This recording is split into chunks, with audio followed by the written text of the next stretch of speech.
नमो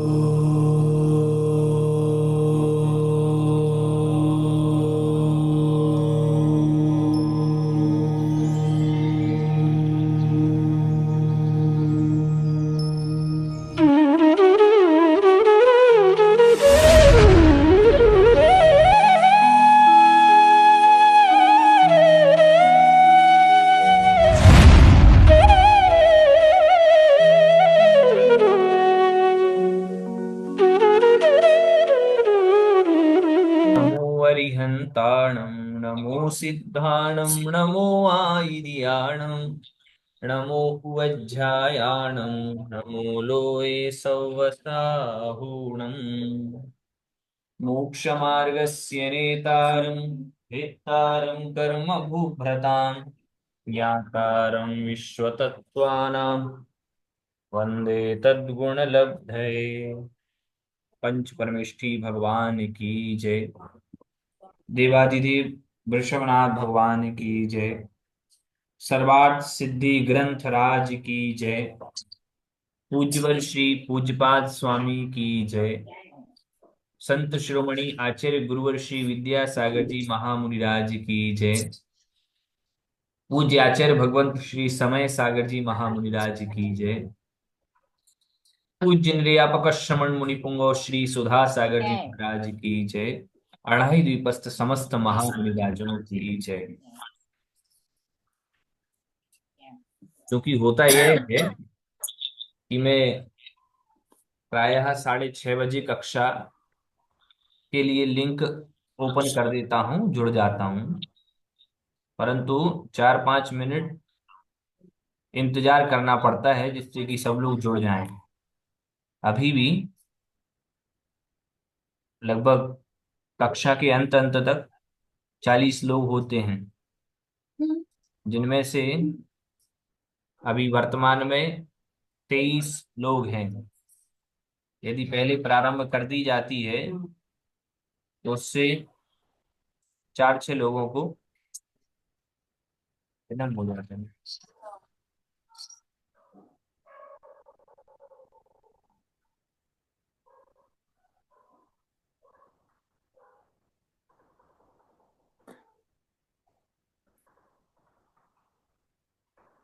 मुझे कोई समस्या नहीं है, मैं तो 6:30 बजे से भी आरंभ कर सकता हूँ, लेकिन 6:30 बजे से आरंभ करने में कितने लोग जुड़ते हैं?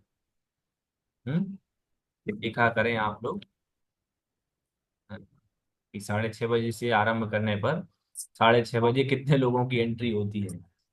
अगर हम 4 लोगों में ही कक्षा प्रारंभ कर देंगे फिर अन्य लोगों का नहीं, सही बात है। लॉस होगा। हाँ, सही बात है।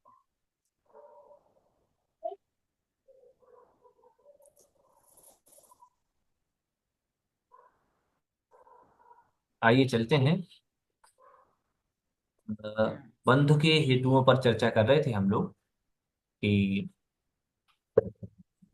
बंध के 5 हेतु थे। मिथ्या दर्शना विरति प्रमाद कषाय योगा बंध हेतवा। उन्हीं के विषय में विशेष चर्चा यहाँ पर मिथ्या दर्शन के विषय में पहले हुई थी कि मिथ्या दर्शन कितने प्रकार का है। 2 भेद मिथ्या दर्शन के किए थे, निसर्गज और परोपदेश पूर्वक। निसर्गज के हमने निसर्गज और अधिगमज के पर हमने मिथ्या दर्शन के और भी भेद पढ़े थे। ग्रहित अग्रहित और भी 5 मिथ्यात्व के भेद पढ़े थे हमने। 4 भी भेद पढ़े थे मिथ्यात्व के हमने। इस प्रकार से हमने आगे अध्ययन किया था। और भी अविरति, प्रमाद, कषाय, योग आदि के भी हमने भेद पढ़े थे क्रमशः। अब इसके आगे आज पढ़ते हैं।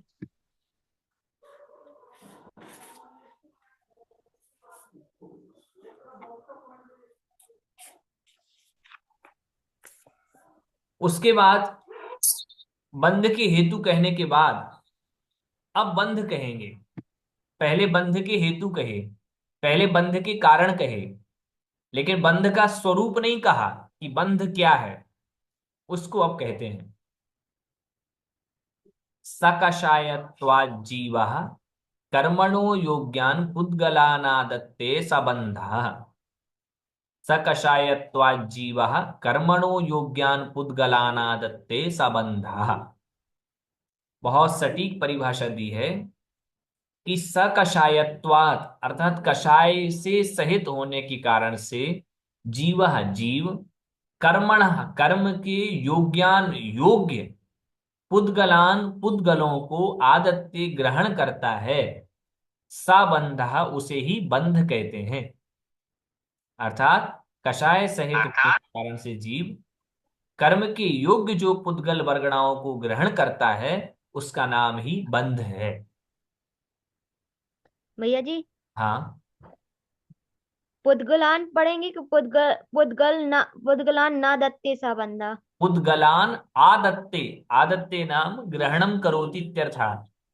आदत्ते पद क्रियापद का अर्थ होता है ग्रहण करता है, और पुद्गलान होगा कर्म यहां पर, इसलिए पुद्गलों को ऐसा अर्थ बनेगा। जी। जी जी। उच्चारण कैसे करेंगे न्यू? पुद्गलान आदत्ते सबंधः। जी भैया जी जी। जब अपन विग्रह कर देंगे अलग अलग तो पुद्गलान प्लस आदत्ते ऐसा हो जाएगा। सह कषायेण वर्तत इति सकषायः। सह कषायेण वर्तते इति सकषायः। कषाय सहित होने का नाम है सकषाय, और सकषायस्य भावः सकषायत्वम्, और कषाय से सहित होने का भाव है सकषायत्व। तस्मात् सकषायत्वादिति, इसलिए यहां पर सकषायत्वाद के दिया, मतलब कषाय सहित भाव होने के कारण। पुनर्हेतुर्निर्देश जठराग्नि अग्नाशयानुरूप आहार ग्रहणवती आहार ग्रहणवत तीव्र मंद मध्यम कषाय कषाय कषाय आशयानुरूप स्थित्यनुभव अनुभव विशेष प्रतिपत्त्यर्थम। अर्थात जठराग्नि, जठर की अग्नि जो होती है, अर्थात भोजन संबंधी जो उदर में अग्नि होती है वह जठराग्नि है। तो हमारे पेट में जो भोजन संबंधी अग्नि है जो भोजन को पचाए वही जठराग्नि। तो कह रहे हैं जैसे जठराग्नि क्या करती है, जठराग्नि आशयानुरूप आहार ग्रहण, जठराग्नि अपने आशय के अनुरूप आहार का ग्रहण करती है। अर्थात जठराग्नि के आशय के अनुरूप ही आहार का ग्रहण होता है, हम लोग वैसे ही आहार का ग्रहण करते हैं। उसी प्रकार से तीव्र, हाँ क्या लिखा था, तीव्र मंद मध्यम कषाय, इसी प्रकार तीव्र भाव मंद भाव अथवा तीव्र कषाय मंद कषाय या मध्यम कषाय के आशय के अनुरूप स्थिति अनुभव विशेष, स्थिति और अनुभाव होता है। अर्थात जैसे जठराग्नि आपकी जितनी प्रदीप्त है, जितना आपका भोजन पचा पा रही है, अथवा जितनी आपको बुभुक्षा है, जठराग्नि आपकी जितनी प्रदीप्त है वह उस आशय के अनुसार भोजन को ग्रहण करती है और उसी अनुसार भोजन को पचाती है। वृद्ध की जठराग्नि अलग है, युवा की जठराग्नि अलग है, और बच्चे की जठराग्नि अलग है। तो वह अपने अपने आशय अनुरूप आहार को ग्रहण करती है। ठीक वैसे ही जो हमारी तीव्र कषाय है या मंद कषाय है या जो मध्यम कषाय है, उसके अनुराग अनुरूप ही स्थिति होगी और उसी के अनुरूप ही अनुभाग जाएगा। जैसे वह भोजन जठराग्नि ग्रहण कर रही है, ठीक उसी प्रकार कभी तीव्र कषाय होगी तो वैसी स्थिति बनेगी, वैसा अनुभाग बनेगा। तीव्र कषाय होगी तो स्थिति ज्यादा होगी, है ना। तीव्र कषाय हुई तो स्थिति ज्यादा हो जाएगी। किसमें ज्यादा हो जाएगी, तो जो अशुभ प्रकृतियां हैं, जो हमारे कर्मों की शुभ प्रकृतियां हैं, वो शुभ प्रकृतियां यदि तीव्र कषाय में बधेंगी तो कम स्थिति वाली होंगी, और अशुभ प्रकृतियां यदि बनेगी तीव्र कषाय में तो वो अधिक फल को देने वाली होंगी, अधिक स्थिति को बदलने वाली होंगी, अधिक फल को देने वाली होंगी। इसकी चर्चा करेंगे विशेष, और जिससे कि समझ में आ जावे। ये तो सामान्य से बताया। हाँ, इतना जरूर समझे कि कषाय के तीव्र तीव्र कषाय, मंद कषाय और मध्यम कषाय, जिस कषाय के अनुरूप होगा उसी प्रकार स्थिति और अनुभाग बंद होगा, उसी प्रकार कर्मों में स्थिति बनेगी और उसी प्रकार उसका फल डिसाइड होगा। अमूर्ति रहस्त आत्मा कथम कर्मा दत्ते इति च उदितः संजीव इत्याह। अब यहां पर कह रहे हैं कि जीव कैसा है, अमूर्ति, अमूर्तिक है ना। अभी क्या कहा अपन ने उसमें, सूत्र में क्या कहा, सूत्र का अर्थ क्या लगाया था कि कषाय सहित परिणाम वाला जो जीव है वह सकषाय अपने कर्म के योग्य पुद्गलों को ग्रहण करता है। तो अब कह रहे हैं जीव के क्या भाई हाथ हैं? नहीं है, जीव के हाथ नहीं है ना, शरीर के पुद्गल के हाथ। मेरे जीव तो कैसा है, अमूर्ति है, मूर्तिक नहीं है, और अहस्ता अर्थात उसके हाथ भी नहीं है। फिर वह आत्मा कथम कर्म आदत्ते, फिर वह आत्मा कर्म को कैसे ग्रहण कर लेता है? जिसके हाथ नहीं है, जो अमूर्तिक है, रूप रस गंध वर्ण स्पर्श से रहित है, ऐसा व्यक्ति कैसे कर्मों को ग्रहण कर लेता होगा? इसीलिए इसीलिए उस पद उसका उत्तर देने के लिए ही जीव इत्याह, जीवा यह कहा है। और जीवना जीव प्राण धारणात आयु संबंधात आयुर्विरहादिति। और कह रहे हैं जीव का अर्थ क्या लगाया जाए, तो कहा जीवना जीवा, जो जीता है उसे जीव कहते हैं। अथवा प्राण धारणात, प्राणों को धारण करता है इसलिए भी जीव है। आयु संबंधात, आयु का उससे संबंध है, एक निश्चित समय तक के लिए ठहरने वाला संबंध है, इसलिए भी जीव है। और आयु का विरह नहीं है इसलिए जीव है। आयु कभी व्यक्ति से छूट नहीं सकती, आयु कर्म रहेगा। क्या ऐसा कोई समय है जब आयु से रहित हो जाए जीव? कहेंगे नहीं, आयु उसकी है। बोलो है क्या? कोई कह सकता है कि जब वह मरण को प्राप्त हो गया है और दूसरी आयु में उसने जन्म नहीं लिया है, तब तक वह आयु कर्म से रहित है। हो सकता है क्या? नहीं हो सकता, नहीं। क्योंकि जब दूसरे शरीर में वह प्रविष्ट करने का होगा तब मरण के अंतिम समय में तो कम से कम वह आयु को बांध करके जाएगा ही जाएगा। अंतिम असंक्षेपाध्या काल में तो वह आयु का बंद करके जाएगा ही जाएगा। बिना आयु के संसार में व्यक्ति नहीं रह सकता। आयु तो रहेगी, बिना आयु के नहीं रह सकता, क्योंकि आयु से रहित हो गया तो मोक्ष ही हो गया भैया, इसलिए आयु तो है। तो आयु से सहित होने के कारण से भी वह जीव है। तो इसलिए जीव है तो कर्मों को ग्रहण कर रहा है, भले ही हाथ नहीं है, ठीक नहीं।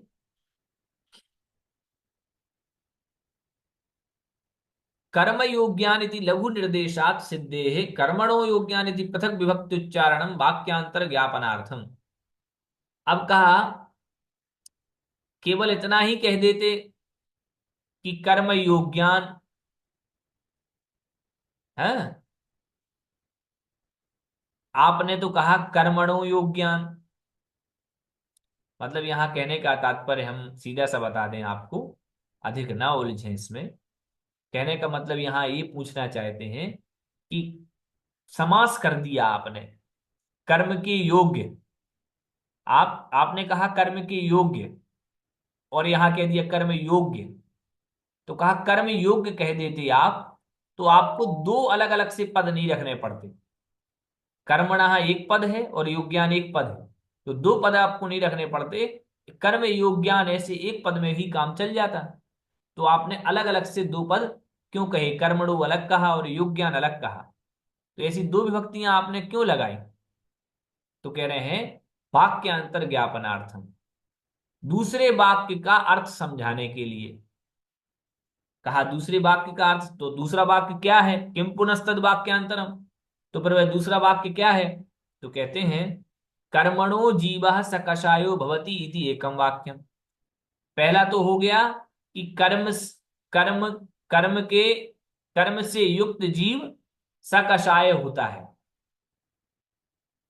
ना, अर्थात कर्म के कारण से ही जीव सकषाय होता है, कषाय से सहित होता है। एतद उक्तम भवति, इससे यह उक्त होता है कि कर्मणो हेतुर जीवः सकषायो भवति, कर्म के हेतु से ही जीव सकषाय होता है। नाम कर्म कस्य कषाय लेपोस्ति, और न अकर्म कस्य, जो जिसके कर्म नहीं होता उसके कषाय लेप भी नहीं होता, है ना। बात समझ में आई? जो कर्म से सहित होगा वो कषाय सहित होगा, और जो कर्म से रहित होगा वो कषाय के लेप से भी रहित होगा। ततो जीव कर्मणो अनादि संबंध इत्युक्तम भवति, इससे जीव और कर्म का अनादि से संबंध चला आ रहा है, ऐसा कथन जो है वो सिद्ध होता है कि जीव का और कर्म का अनादि से संबंध है। और तेन अमूर्तो जीवो मूर्तेन कर्मणा कथम बध्यते इति च आद्यम अपाकृतम भवति, और इससे क्या होता है कि अमूर्त जीव जो होता है, जीव अमूर्तिक, तो अमूर्तिक जीव का मूर्तेन कर्मणा, मूर्त कर्मों के साथ, क्योंकि कर्म तो मूर्तिक है और जीव अमूर्तिक है, तो जो अमूर्तिक जीव है उस अमूर्तिक जीव का मूर्तिक जो कर्म है, रूप रस गंध वर्ण सब से सहित होते हैं कर्म, क्योंकि कर्म पुद्गल होते हैं, तो उन पौद्गलिक कर्मों के साथ यह जीव कैसे बंधते, कैसे बंधता है, इस बात का सबसे पहले निराकरण हो जाता है। क्योंकि जीव तो अमूर्तिक है ना, अमूर्त जीव तो अमूर्तिक है और कर्म मूर्तिक है, तो अमूर्तिक का मूर्तिक के साथ बंध कैसे होता है, एक कथन निष्पन्न हो जाता है। किससे? कि जीव और कर्म का तो अनादि संबंध है, कि जिस जिसके कर्म रहेंगे उस उसके कषाय रहेगी, जिस जिसके कर्म रहेंगे उस उसके उस उसके कषाय रहेगी, और जिस जिसकी कषाय रहेगी उसके लिए बंध होता रहेगा। यह सिद्ध होगा। इतरथा ही बंधस्य आदिम तत्वम आदिमत्वे आत्यंतिकी शुद्धि दधतः सिद्धस्येव बंधाभावः प्रसज्जेत।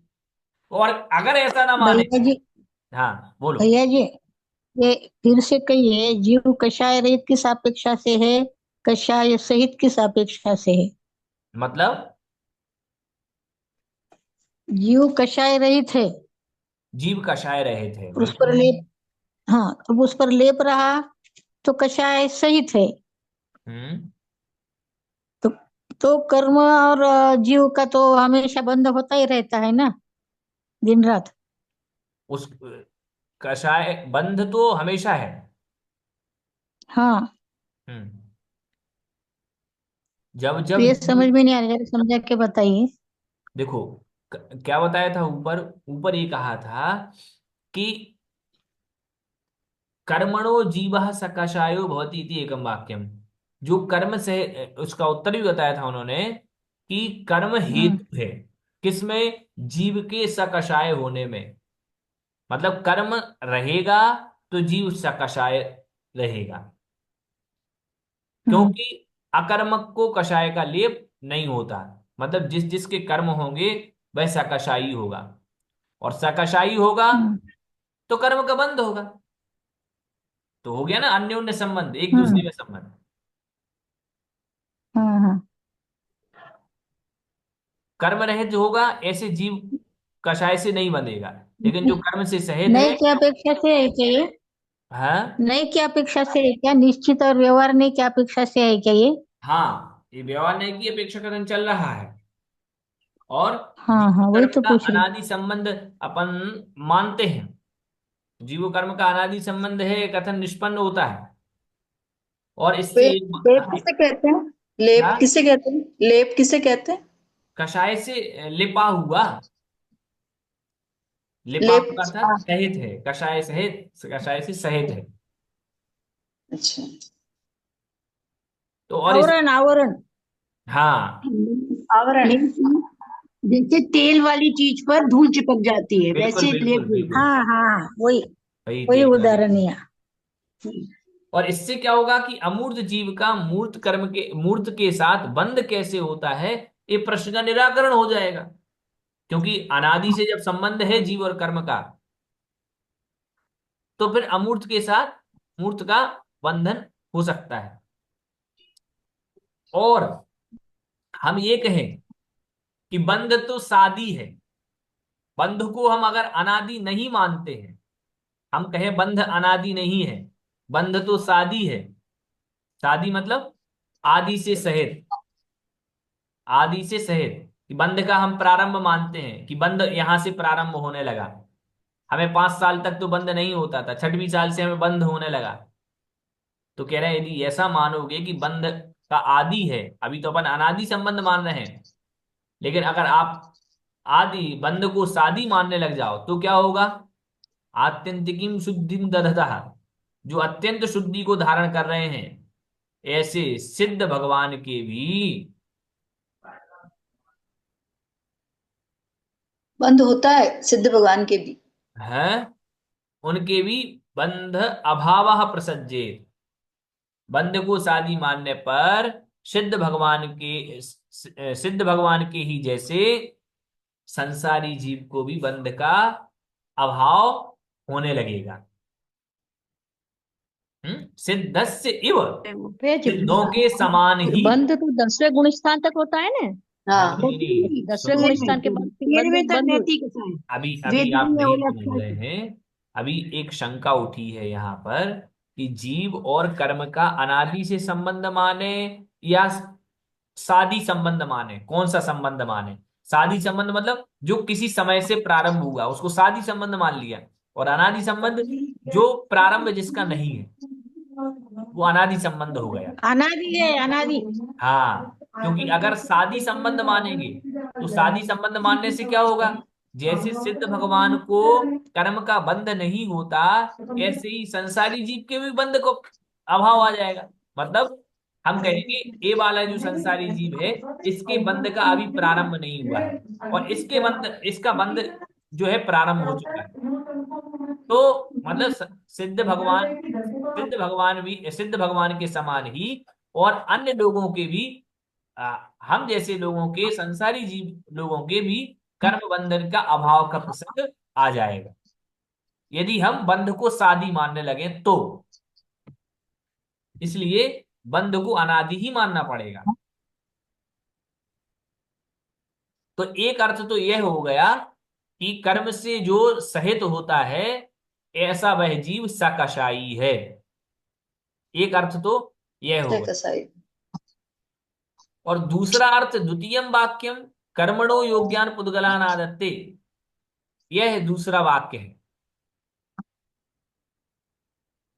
अब देखो इसमें कहा इन्होंने कि अर्थवशात विभक्ति परिणाम है पूर्व हेतु संबंधम त्यक्त्वा षष्ठी संबंधम उपैति, कि अर्थ के वशीभूत होकर के विभक्ति में भी परिवर्तन देखा जाता है, अर्थ के कारण से विभक्ति में भी परिवर्तन हो जाता है।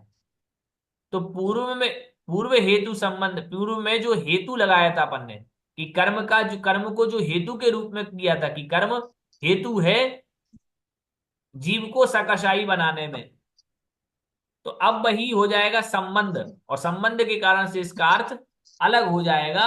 और अलग यह हो जाएगा कि कर्म के योग्य जो पुद्गल वर्गणाएं हैं उनका ग्रहण।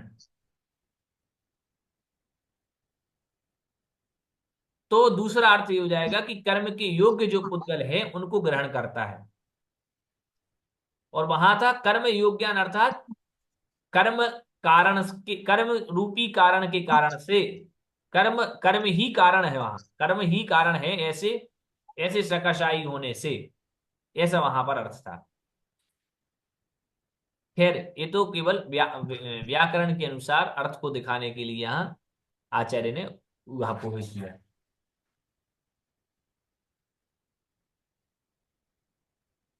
अब कहते हैं कि पुद्गल वचनम कर्मणा कर्मणस्तादात्म्य ख्यापनार्थम, यहाँ जो पुद्गल जो शब्द है, वह जो पुद्गल पद है, वो उस पुद्गल पद का कर्मणः तादात्म्य, उस पुद्गल वचन का पुद्गल जो पद है उस पद के कारण से कर्म का तादात्म्य संबंध कहने के लिए है। तादात्म्य मतलब उसी रूप, तादात्म्य संबंध कहलाता है तद्रूप।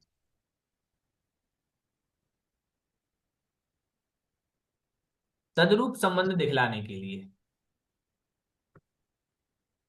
और ऐसा कहने से आत्मगुण अदृष्ट निराकृतो भवति, जो आत्मगुण होता है वो यद्यपि अदृष्ट है, आत्मगुण दिखने वाला नहीं है, इसका निराकृतो भवति, इसका निराकरण हो जाता है। तस्य संसार हेतुत्वानुपत्ते, उसमें संसार की हेतु की अनुपत्ति होने से, ये इस प्रकार का यह विषय जो है, ये लगभग न्याय का विषय, खंडन मंडन प्रणाली का। आदत्ते इति हेतु मद्भाव ख्यापनार्थम, यहाँ आदत्य जो है वो हेतु हेतु मद्भाव, ऐसा उसका स्थापन करने के लिए हेतु हेतु मद्भाव होता है, कारण का कारण समझाने के लिए। अतः मिथ्या दर्शनाद्या, इसलिए मिथ्या दर्शन आदि वशात, मिथ्या दर्शन आदि वेशात अभिनिवेशात आद्रीकृतस्य आत्मनः सर्वतो योग विशेषात तेषां सूक्ष्मैक क्षेत्रावगाहिनां अनंतानंत प्रदेशानां पुद्गलानां कर्म भाव योग्यानां अविभागेन उपश्लेषो बंध इत्याख्यायाते।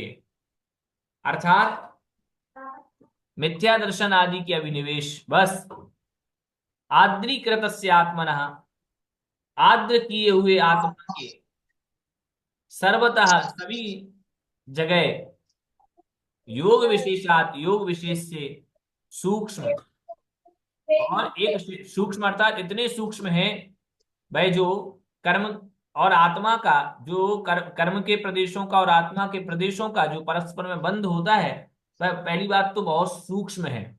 बंध नाम की जो चीज है वह बड़ी सूक्ष्म है। एक क्षेत्रावगाह, एक क्षेत्र में ही अवगाह करने वाली है, अर्थात जहां आत्मा के प्रदेश रह रहे हैं वहीं कर्म के प्रदेश रहने वाले हैं। एक क्षेत्रावगाह मतलब एक ही क्षेत्र में दोनों का अवगाह हो जाना, एक ही क्षेत्र में दोनों समा जाना, ये एक क्षेत्रावगाह है।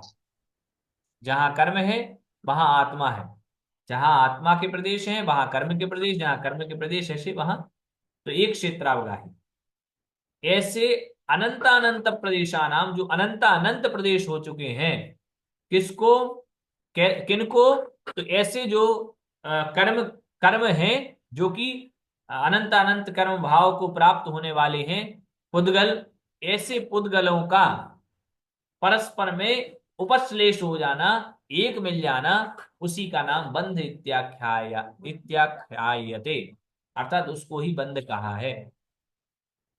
अर्थात सूक्ष्म एक क्षेत्रावगाही और ऐसे अनंत अनंत कर्म भाव को जो प्राप्त होंगे, ऐसे उन पुद्गलों का परस्पर में उपश्लेष हो जाना, इसी का नाम बंध है, जिसको ऊपर कहा गया। भैया जी, हाँ जी, ये ठीक से समझ में नहीं आया, आप 7-8 लाइनें फिर से बता दीजिए।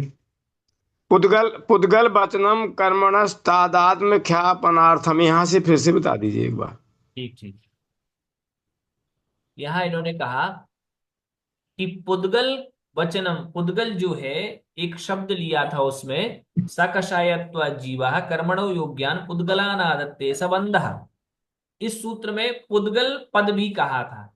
तो पुद्गल वचन क्यों, पुद्गल यह पद क्यों कहा था, तो कहा था कि पुद्गल जो कहा है वो कर्मणः तादात्म्य ख्यापनार्थम, पुद्गल को और कर्म के बीच में तादात्म्य संबंध कहने के लिए। तादात्म्य संबंध समझते हैं? जी भैया जी। तादात्म्य संबंध क्या होता है? दूध पानी की तरह मिक्स हो या दोनों एक एक में एक हैं। एक अमेक। हम्म। तो तादात्म्य संबंध का अर्थ होगा एक अमेक हो जाना। तो पुद्गल और कर्म अलग नहीं है। जो पुद्गल है वो कर्म है, जो कर्म है वो पुद्गल है। मतलब कर्म भी क्या होगा? रूप रस गंध वर्ण स्पर्श से सहित होगा, और पुद्गल भी क्या होगा? रूप रस गंध वर्ण स्पर्श से सहित होगा। तो दोनों अलग अलग नहीं है। तो पुद्गल पद जो है वो कर्म के साथ तादात्म्य दिखलाने के लिए दिया है यहाँ पर। और तेन आत्मगुण अदृष्ट निराकृतो भवति, और इससे क्या होता है, जो अदृष्ट आत्मा का गुण है, उस गुण जो अदृष्ट आत्मा का गुण है, उस बात का निराकरण हो जाता है। अच्छा। भैया जी, आत्मा का गुण में मतलब क्या लेना? ज्ञान दर्शन? है? आत्मा का गुण में क्या लेना? ज्ञान दर्शन। बिल्कुल। जी। और अदृष्ट आत्मा का गुण है, इस बात का वो निराकरण कर रहे हैं। साथ में ही कह रहे हैं तस्य संसार हेतुत्वानुपत्ते, और उससे क्या होगा कि आत्मा का जब हम गुण मान लेंगे तो उसको हम संसार का कारण नहीं मानेंगे। पुद्गल जो है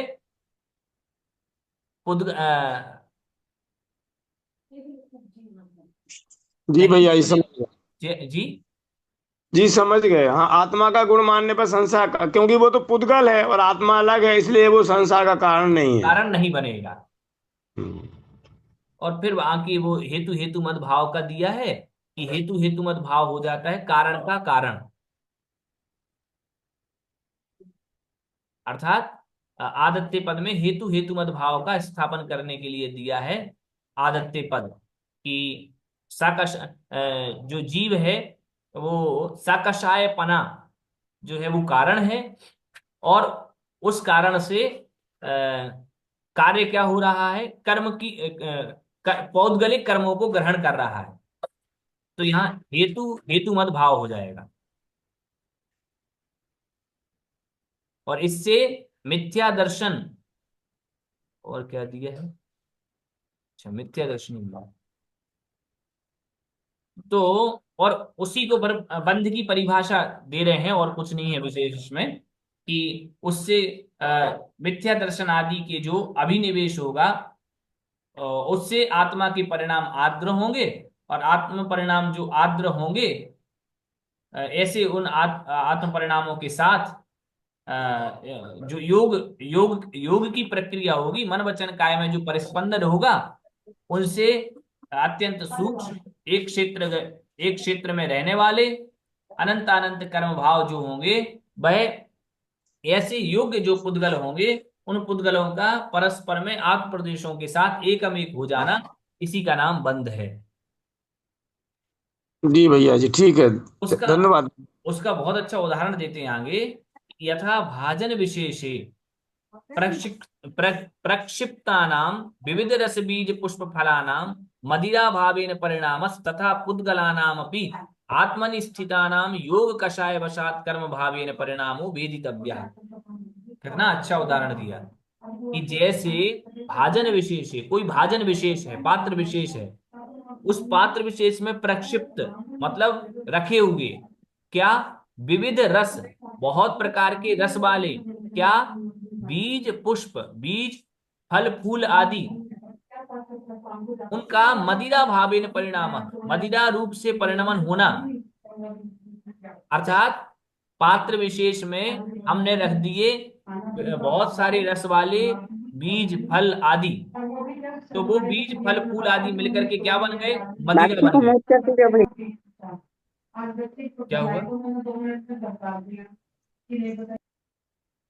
डिस्टर्ब होता है सब, बीच में माइक चालू है। भैया सबको अनम्यूट कर दो, जी म्यूट जी कर दो, मतलब अनम्यूट का ऑप्शन खत्म कर दो। ठीक ठीक।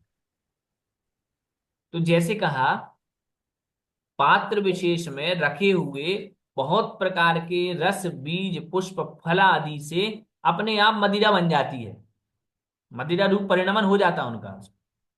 ऐसे ही तथा वैसे ही पुद्गलानाम अपि, पुद्गलों का भी, आत्मनि स्थितानाम मतलब आत्मा में जो स्थित हुए हैं पुद्गल, उन पुद्गलों का योग वशात अर्थात मन वचन काय के वशीभूत होकर के, अर्थात मन वचन काय आदि का निमित्त मिल जाए, या फिर कषाय वशात या कषाय वश, योगवश या कषाय के वशीभूत होकर के, कर्म भावेन परिणाम, कर्म रूप में परिणाम हो जाना, इसी का नाम बंध है। कितना अच्छा उदाहरण दे दिया कि जैसे कोई पात्र विशेष में हमने सड़े गले फल आदि रख दिए, वो अपने आप मदिरा बन गए, मदिरा रूप में परिणमन हो गया उनका मिलकर के। इसी प्रकार जो आत्मा के पौद्गल, आत्मा के जो आत्मा में जो स्थित है पुद्गल, वो पुद्गल भी क्या है, योग और कषाय के वशीभूत होकर के कर्म रूप परिणमन कर जाते हैं। सा वचनम अन्य निर्वृत्त्यर्थम। अब कहा एक और पद दिया था उसमें कि, दिया ना, सकषाय जीवा कर्म योग्यान पुद्गलानादत्ते सबंधा, सब पद दिया था, सबंधा। तो सा जो है वो किस लिए दिया, तो कहा कि वचनम अन्य निर्वृत्यम, अन्य वचन निर्वृत्त्यर्थम, कि वो अन्य कुछ नहीं है, उसका नाम बंध ही है। ऐसा कहने के लिए कि वह बंध ही है, अन्य नहीं है। अन्य निवृत्त्यर्थ मतलब अन्य वचन की, अन्य बातों की निवृत्ति के लिए ही कह दिया कि सा अर्थात वह ही बंध है। सा एष बंधो न अन्य अस्ति इति, सा एष बंधा वह ही है बंध है, न अन्य अस्ति वह अन्य कोई नहीं है। तेन गुण गुणी बंधो निवर्तितो भवति, और इससे गुण और गुणी बंध का निराकरण भी हो जाता है। कर्मादि साधनो बंध शब्दों व्याख्येय, और बंध शब्द का यहां पर कर्मादि साधन, कर्म आदि साधन में कह देना चाहिए, अर्थात कर्म आदि साधन में ही यहां बंध को लेना चाहिए। ये विशेषार्थ और पढ़ लेते नीचे का, इससे और अच्छा समझ में आ जाएगा। इस सूत्र में मुख्य रूप से बंध की व्याख्या की गई है। जीव द्रव्य का स्वतंत्र अस्तित्व होते हुए भी अनादिकाल से वह कर्मों के आधीन हो रहा है, जिससे उसे नर नारक आदि नाना गतियों में परिभ्रमण करना पड़ता है। प्रश्न यह है कि जीव कर्मों के अधीन क्यों होता है और उन कर्मों का स्वरूप क्या है। प्रकृत सूत्र में इन दोनों प्रश्नों का समर्पक उत्तर दिया गया है। सूत्र में बतलाया गया है कि कर्मों के कारण जीव कषायाविष्ट होता है। सूत्र में यह बताया गया था कि कर्मों के कारण से यह जीव कषाय से आविष्ट सहित होता है, अर्थात कषाय सहित होता है, और इससे उसके कर्म के योग्य पुद्गलों का उपश्लेष होता है, अर्थात इसी कारण से कर्म के योग्य जो पुद्गल हैं, ऐसे पुद्गलों का उसके साथ बंध होता है। यही बंध है। इससे दो बातें फलित होती हैं। प्रथम तो यह है कि कर्म के निमित्त से जीव में अशुद्धता आती है। क्या बात सिद्ध हुई कि कर्म के निमित्त से ही जीव में अशुद्धता आती है, और इस अशुद्धता के कारण कर्म का बंध होता है। तो देखो यहां हेतु हेतु मत भाव था ना ऊपर, उसी को यहां पर सिद्ध कर दिया कि क्या सिद्ध किया कि कर्म के कारण से ही जीव में अशुद्ध, कर्म के निमित्त मिलता है तो जीव में अशुद्धता आती है, और जब अशुद्धता आएगी तो अशुद्धता के कारण ही कर्म का बंध होगा। तो कर्म कारण बन गया किसमें, अशुद्धता में, और अशुद्धता कारण किसमें बन गई, कर्म के बंध में। देखो ऊपर आया था ना हेतु, हेतु का ऑप्शन कि यहाँ हेतु हेतु मत भाव। तो हेतु, हेतु क्या हो गया? कर्म का कर्म, कर्म कारण बन गया किसमें? अशुद्धता में। और अशुद्धता कारण किसमें बन गई? कर्म बंध में। तो दो कारण हो गए। और दूसरी यह, जीव और कर्म का यह बंध परंपरा से अनादि है, इसको शादी नहीं मान सकते, क्योंकि शादी मानने में तो संसारी जीवों के भी कर्म बंधन नहीं होने का अब प्रसंग प्राप्त होगा। इस प्रकार बंध क्या है और वह किस कारण से होता है, यह बात इस सूत्र से जानी जाती है। भैया जी उपश्लेष का मतलब? उपश्लेष मतलब बंधन, बंधन, चिपकना, एकमेक हो जाना, ये उपश्लेष। जैसे दूध और पानी एक साथ मिल जाते हैं, ऐसे ही दूध और पानी की तरह ही हमारे कर्म बंधन होता है। आत्मा के प्रदेश और कर्म के प्रदेश दूध और पानी के समान ही मिल जाते हैं। इसको अपन संयोग संबंध नहीं मान सकते। संयोग संबंध होता है गाय के गले में जैसे रस्सी होती है, वैसे ही हमारे साथ कर्म बंधन है। तो ऐसा नहीं है भैया, इतना सरल नहीं है बंध। कहा एकमेक, एक क्षेत्रावगाह, यह बंध है, अर्थात दूध में पानी की तरह मिल जाना प्रत्येक आत्म प्रदेश के साथ, इसी का नाम बंध है। और भी आगे एक सूत्र कहेंगे, उससे बहुत अच्छा स्पष्ट होगा, लेकिन वह अंत में कहेंगे। एक शास्त्रावगाह स्थिता सर्वात्म प्रदेशेष्वनंतानंत प्रदेशा, ये प्रदेश की परिभाषा में जो कहेंगे वो वहां और स्पष्टीकरण होगा इसका। इस प्रकार यह सूत्र हुआ। प्रकृति स्थित्यनुभव प्रदेशास तद विधया, प्रकृति, प्रकृति स्थित्यनुभव प्रदेशास तद विधया, प्रकृति, स्थिति, अनुभव और प्रदेश की अपेक्षा से वह चार प्रकार का होता है बंध।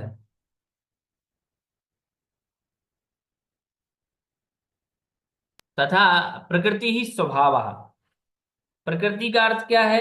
स्वभाव। स्वभाव। निम्बस्य का प्रकृति ही, नीम की कैसी प्रकृति है? कड़ूपन। तिक्तता, तिक्तता अर्थात कड़वापन।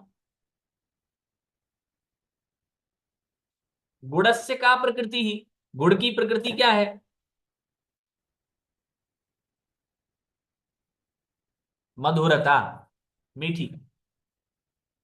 तथा ज्ञानावरणस्य का प्रकृति ही, ज्ञानावरण की क्या प्रकृति है?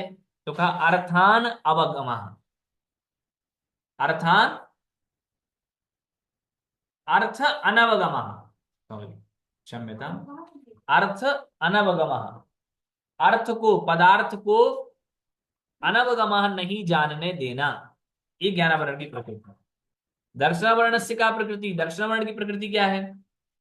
तो कहा अर्थ न अलोक, अर्थान अलोकनम, पदार्थों को नहीं देखने, पदार्थों का दर्शन नहीं होने देना, अर्थ का, अर्थ को नहीं देखने देना, आलोकन अर्थात देखना।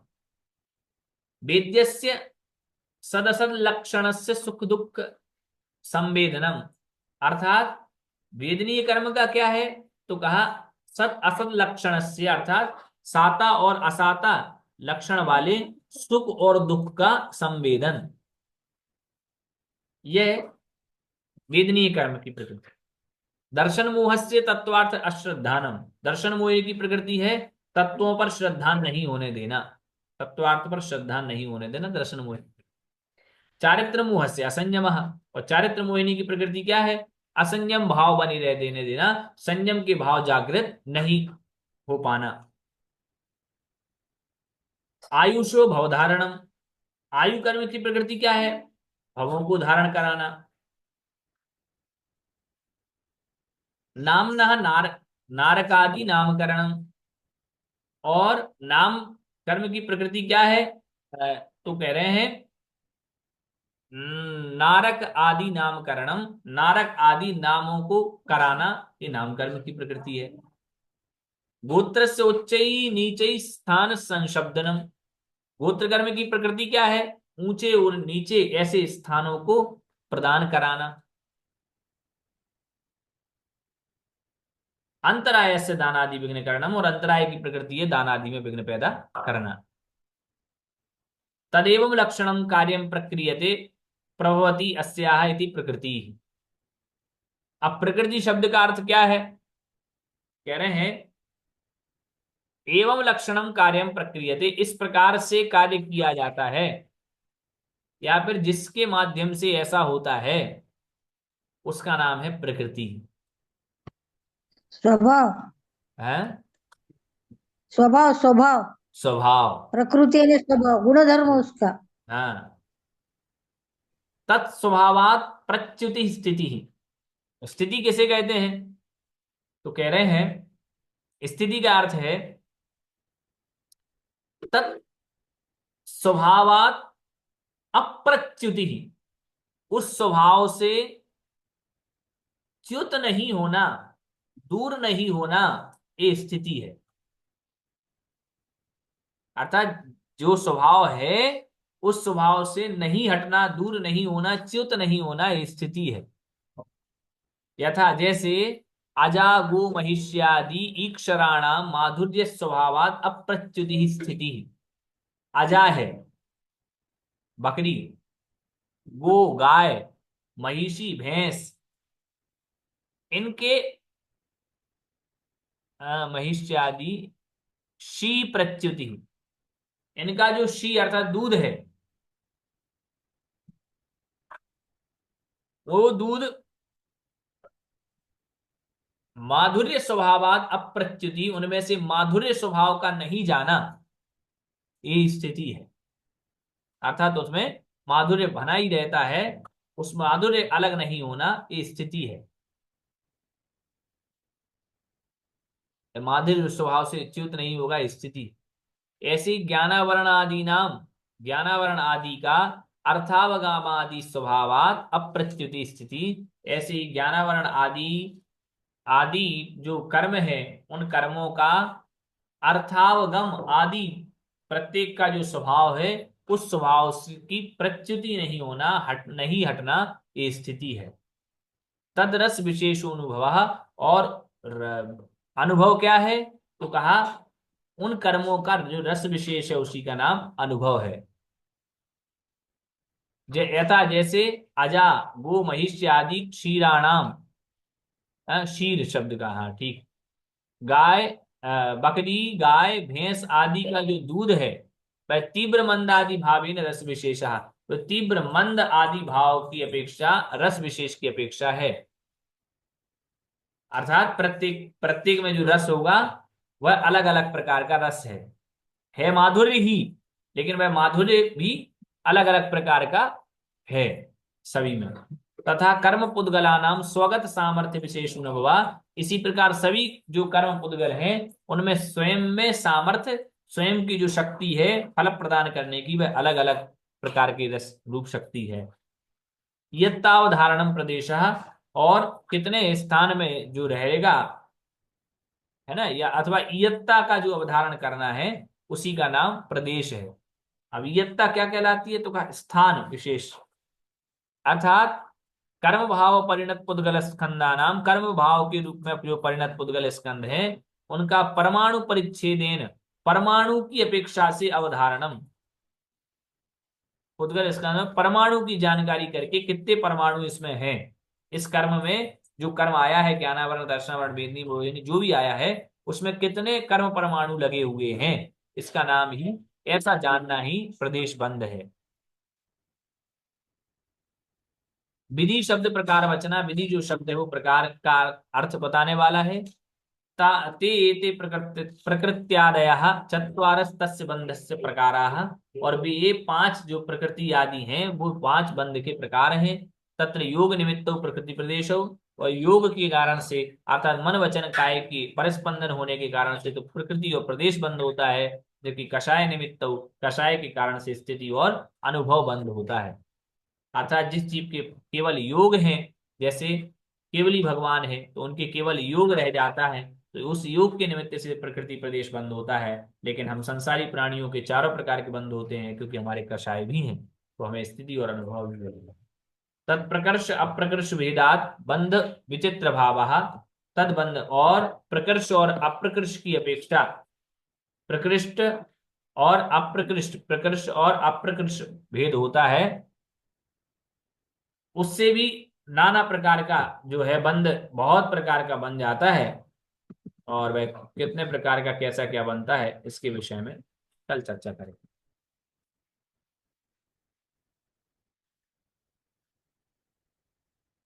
प्रकृष्ट और प्रकृष्ट के क्या अर्थ बोले भैया?